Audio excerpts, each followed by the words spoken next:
Good morning students, कैसे हो? अच्छे होने सभी।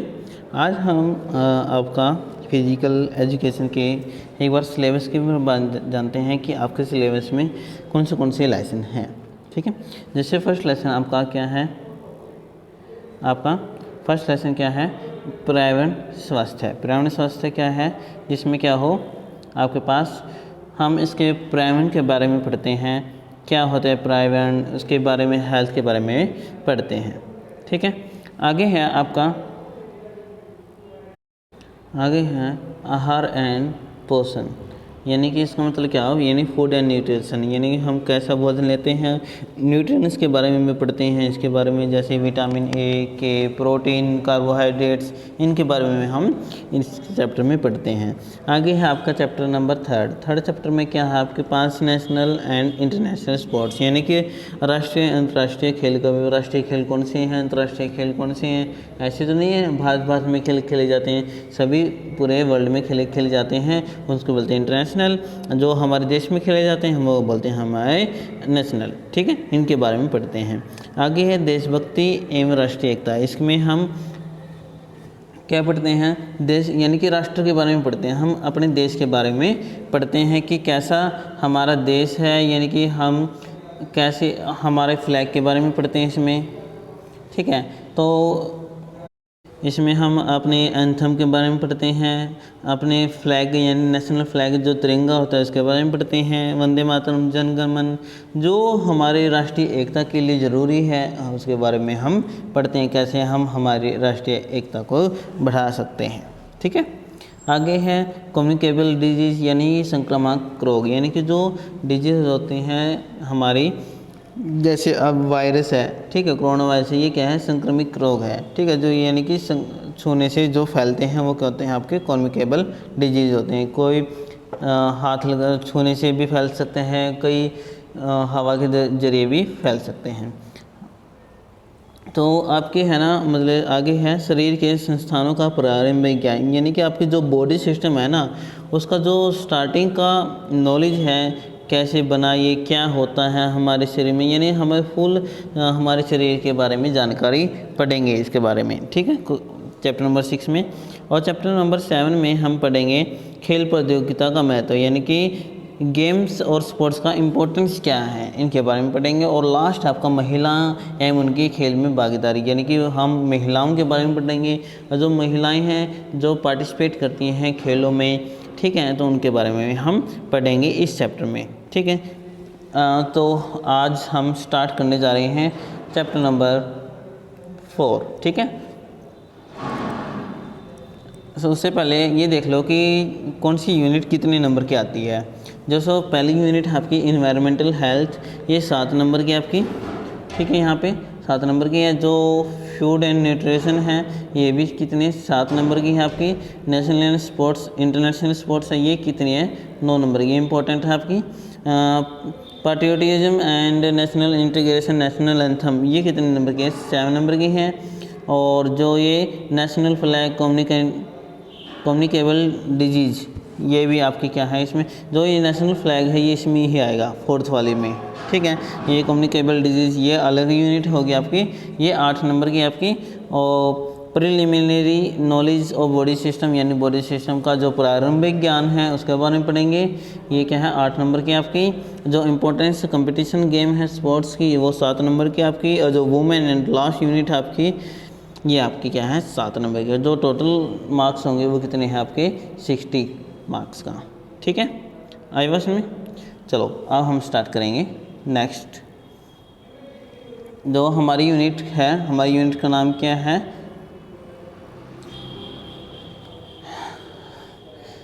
देशभक्ति एवं राष्ट्रीय एकता, इसके बारे में पढ़ेंगे आज। ठीक है, सबसे पहले हमारा देशभक्ति होता क्या है, इसके बारे में पढ़ेंगे। होता क्या है देशभक्ति?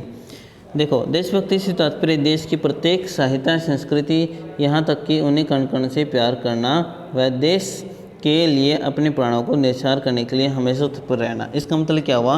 यानी देशभक्ति का मतलब क्या है? मतलब क्या है? यानी जो देश की जो भी वस्तु है, हमारी संस्कृति है, हमारी जो साहित्य है, हमारे पुराने वेद हैं हमारे, जो हर कण कण में से वो क्या कहती हैं, वो क्या कहते हैं कि हर कण से प्यार करना चाहिए। देश के लिए अपने प्राणों को यानी कि अपनी जो प्राण हैं उनको न्यौछावर करने के लिए हमेशा तत्पर रहना चाहिए, पीछे नहीं हटना चाहिए। देश के लिए सबसे पहला काम हमारे देश के लिए प्रति जागरूक रहना है।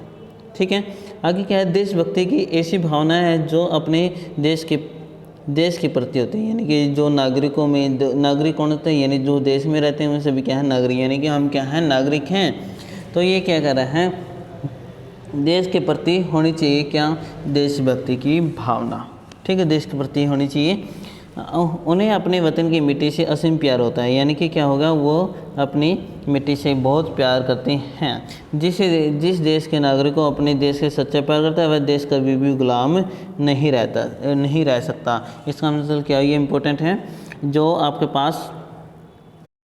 पास क्या है, देश के, यानी जो देश से प्रेम करता है ना वो कभी भी गुलाम नहीं रह सकता। ठीक है, यानी कि जो जैसे जापान देश है, ठीक है, जापान अपने देश के प्रति बहुत ही वफादार हैं। आज के ज़माने में हम जापान की बात लेते हैं, वो कभी भी किसी के अंडर वो नहीं रहा, गुलाम नहीं रहा कभी भी। क्यों? क्योंकि वहाँ के लोग क्या करते हैं, हमारे देश के उनके देश के प्रति बहुत ही क्या है, वफादार हैं और सच्चा प्यार करते हैं। वैसे ही हमारे देश में थे, हमारे देश में जैसे पहले क्या था, गुलाम थे। स्वतंत्र कब हुआ, इंडिपेंडेंट कब हुआ, आज़ाद कब हुआ, जब हम जो नागरिक हैं, हमारे देशवासी हैं, वे क्या जागरूक हुए हमारे देश के प्रति कि हमारा देश है, इस पर कोई भी राज नहीं कर सकता। इसलिए उस टाइम क्या हुए, सुभाष चंद्र बोस हुए, भगत सिंह जैसे, लाला लाजपत राय, बहुत सारे ऐसे हुए जो हमारे वतन के प्रति बहुत ही वफादार थे। ठीक है, यानी कि हंसते हंसते उन्होंने अपने प्राण भी क्या कर दिए, न्यौछावर कर दिए। तो ये ऐसे ही आपके अपना सच्चा देशभक्त होना चाहिए।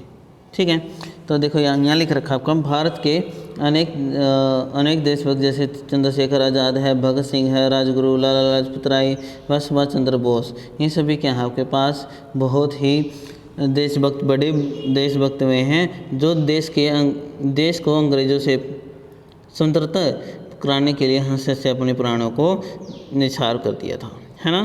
तो देशभक्ति की राष्ट्रीय कवि मैथिली शरण गुप्त ने इस तरह से व्यक्त किया है, जो भरा नहीं वो भाव से, यानी कि जिसके अंदर कोई भी भाव नहीं है, क्रोध का भाव, प्यार का भाव, ऐसे देश के प्रति कोई भी भाव नहीं है, बहती जिसमें रसधार नहीं, यानी जिसमें कोई भी अपने अंदर कोई भी रसधार नहीं है। रसधार का मतलब यहाँ के कोई भी प्रेम वगैरह की कोई भी भावना नहीं है।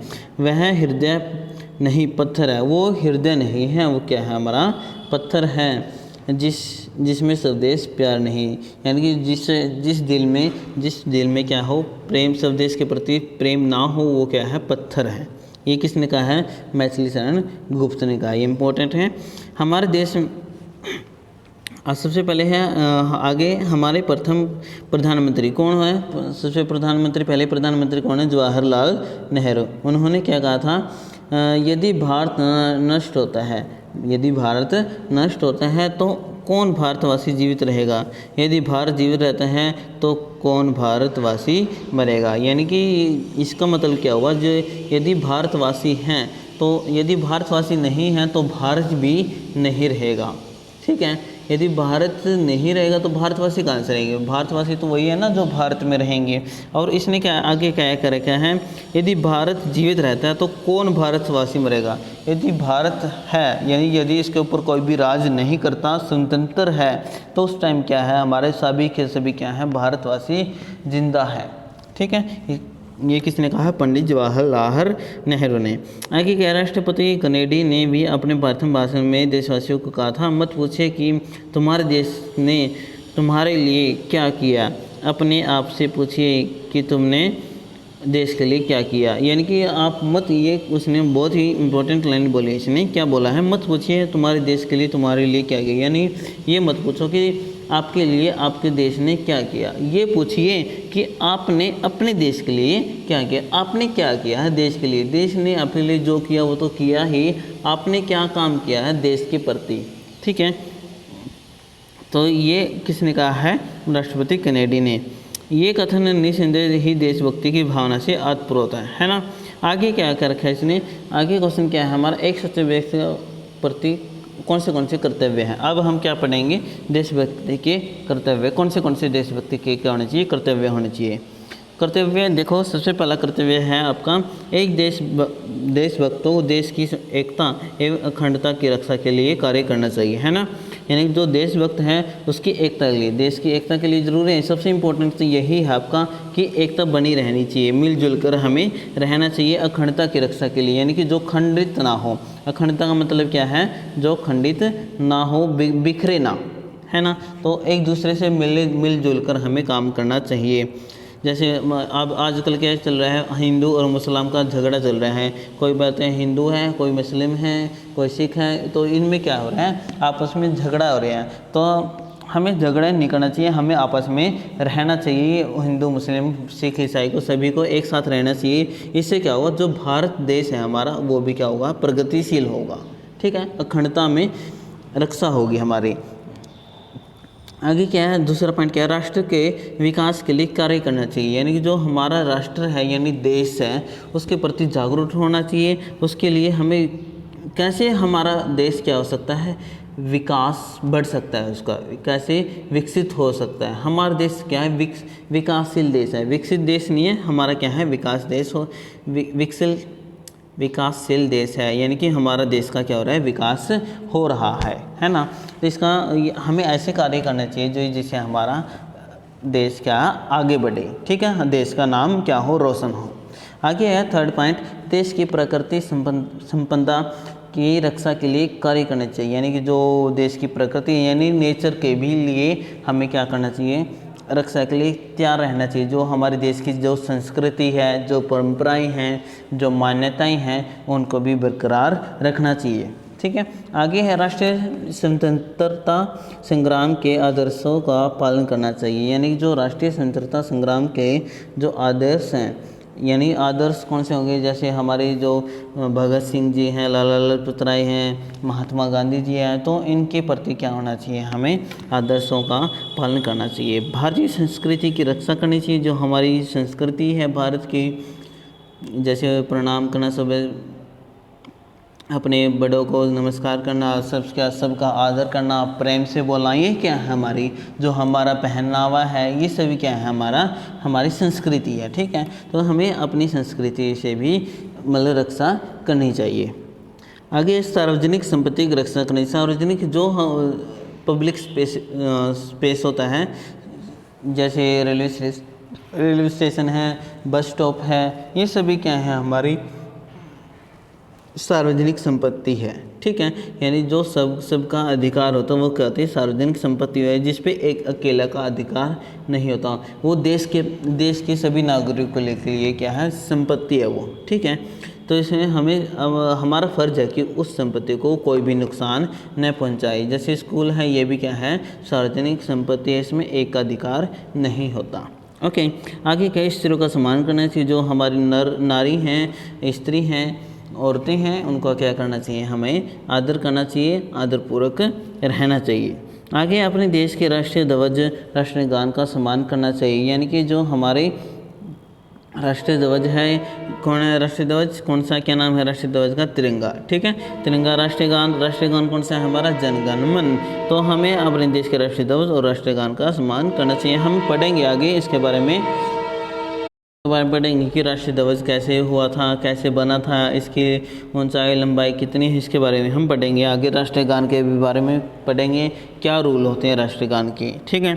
आगे है लास्ट पॉइंट आपका, देश में भाईचारे का वातावरण बनाएगा प्रयास करना चाहिए, यानी जो भाईचारे का वातावरण है, आपस में भाई भाई कहने वाले, यानी कि आपस में मिलजुल कर रहने वाले, ठीक है, कोई किसी से द्वेष नहीं रखना चाहिए, प्रेम से रहना चाहिए। तो ऐसा वातावरण हमें बनाना चाहिए, ठीक है।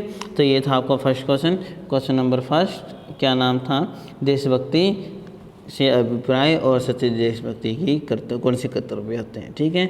ये आपको करके लाना है आज, ओके।